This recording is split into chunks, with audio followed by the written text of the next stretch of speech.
Hi guys, welcome back.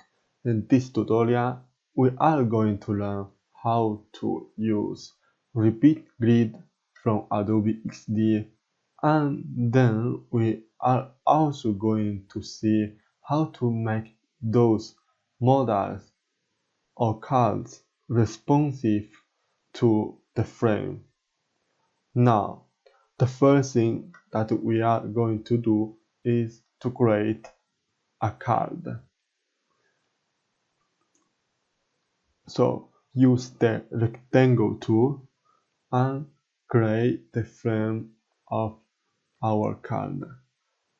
Then we create some skeleton for this card instead of text, so we can do it quickly. We create this and we duplicate it with Option in Mac or Alt on Windows.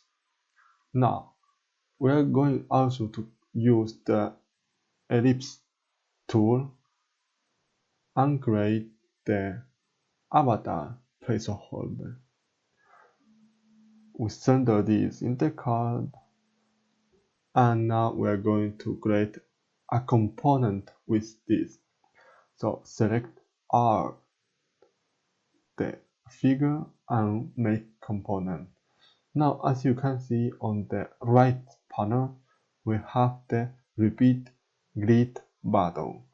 Click on this and drag down. Now click on group grid, so you have those 5 components. Cool. The next thing that we are going to see is for the responsiveness. So now we shrink the frame. As you can see, it's not responsive. The cards remain in the same place.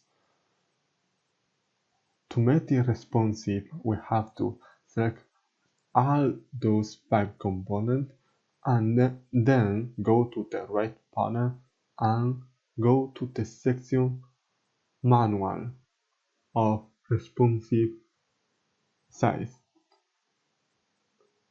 And you can see this is the result. Thank you for watching and see you in the next video.